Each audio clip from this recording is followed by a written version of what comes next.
Hi, I'm Stacy Hyde, and I'm back with another episode of Better Financial Health in 15 minutes or less. And today I'd like to talk about financial FOMO, fear of missing out, or in this case, comparing your money situation to someone else's. And why do we compare? Humans are wired to compare ourselves against others. Why do you think we scroll Instagram or Facebook or look around and advertisements are geared to make us feel like we're missing out if we don't have the latest thing? And you have to remember that Instagram and Facebook, that's someone's highlight reels. You're not seeing what's happening in real time. Although you may see a lot of some new clothes, a fancy new car, a really cool vacation, or somebody just won big on crypto and you're thinking, well, man, I should have done that. But are you really looking at the hidden cost? Because financial FOMO can cause us to make bad decisions, to purchase something or invest in something because we feel like we're going to be missing out. But the question to really ask yourself is, what do I want?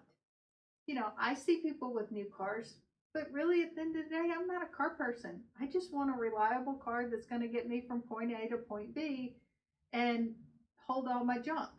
And my husband likes to tell me I have a lot of it. So that's neither here nor there, but that's important to me. So that's what I'm going to judge my vehicle on. And so you need to understand that. And if you are a car guy or a car girl, that's okay too. You just need to realize that you need to carve out money in your budget for that.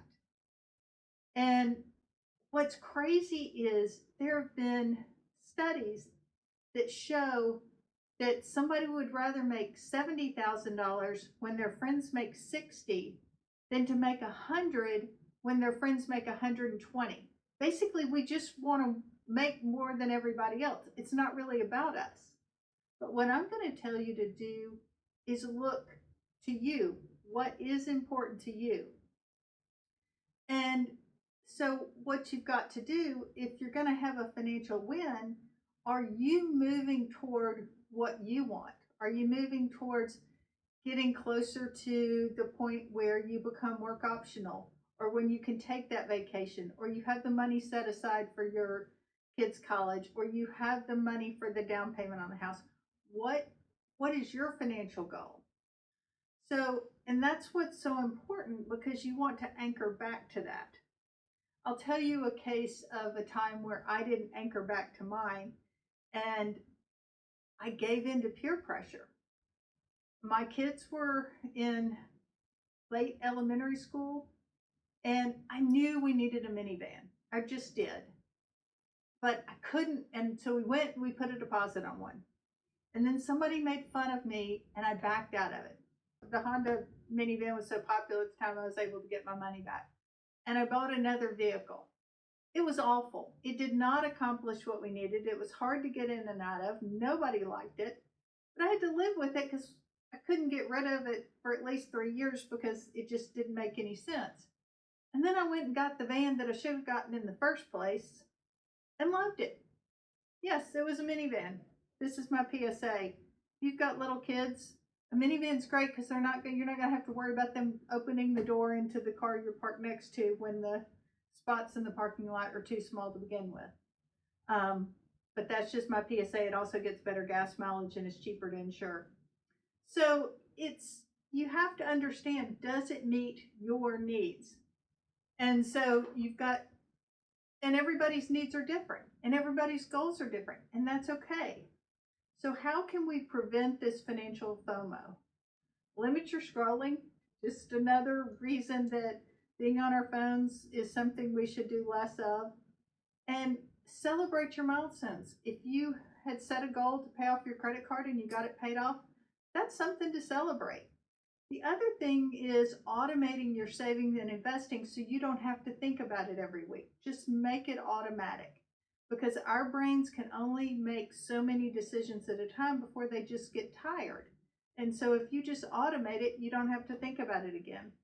And then find your money tribe. Find people that like to do the same things you do, that have the same values. Maybe they like to be outdoors. Maybe they enjoy sport. Maybe they enjoy going to free concerts. We have a place here in Memphis called the Overton Park Shell. They have all sorts of free concerts, very low or some very low cost ones.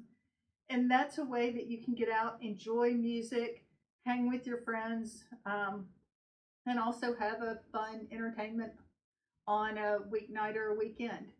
So find your group, go forward, and so what you want to do is you want to focus on your scorecard, not somebody else's.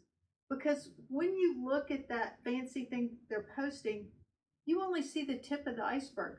You don't see that they have all these payments and they're freaking out because their checking account has $5 in it and they don't get paid for another 8 days. You're not seeing that. You're just seeing the flashy thing they posted. Or when they bought that house, but then something went haywire, like they had to have a new roof, and all of a sudden they're all upside down and they're worried they're going to be foreclosed on. You're not seeing that. So make sure that you're not caught up in somebody else's iceberg. Focus on your own and focus on making your garden grow.